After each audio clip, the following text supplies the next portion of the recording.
55 নং বাগবাসা মণ্ডলের উদ্যোগে লক্ষ্মীনগর কমিউনিটি হলে বিজেপির এক সাংগঠনিক সভা অনুষ্ঠিত হয়। উক্ত সভায় পৌরোহিত্য করেন 2 নং পূর্ব ত্রিপুরা লোকসভা আসনের প্রাক্তন সাংসদ রেবতী মোহন ত্রিপুরা।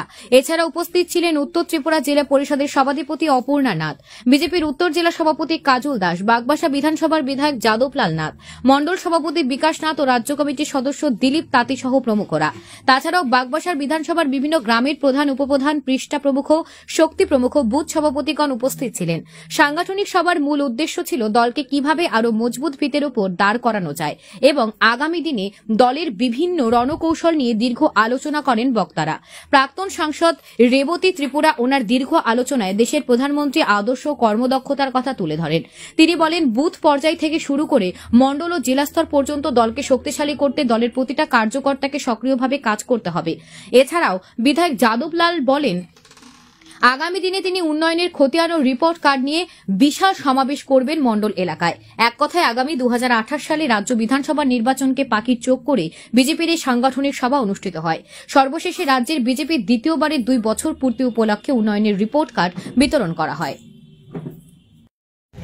কারণ সংগঠন যদি শক্তিশালী হয় তবেই এই মণ্ডল শক্তিশালী হবে। তার জন্যই আমরা সাংগঠনিক সভার আয়োজন করেছি।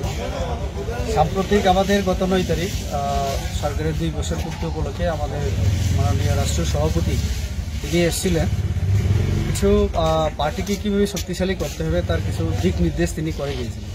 তারই অঙ্গ হিসাবে আমরা এই মণ্ডলে আজকে সবাই মিলে বসলাম। জেলার নেতৃত্বে আমাদের বিধায়ক আছেন বাগবাসা বিধানসভা, তো আমরা সবাই জেলা সভা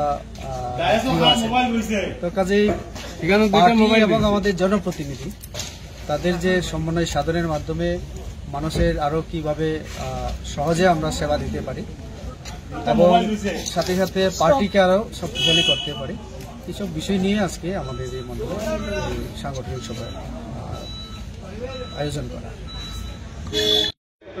ডেভেলপমেন্টের জন্য উনি দাঁড়ে দাঁড়িয়ে সব দপ্তরের সাথে, মিনিস্টারের সাথে যোগাযোগ করেছেন। আমরাও তার সুফল পেয়েছিলাম। তো ওনার যে উনি এখন এমপি নয়, তারপরেও আমাদের যে টান, আমাদের যে মনের যে সম্পর্ক, সেটা উনি বলতে ভুলে বাড়িতে বসে থাকেনি। আমাদের পাশে এখনো আছেন, আগামী দিনও থাকবেন।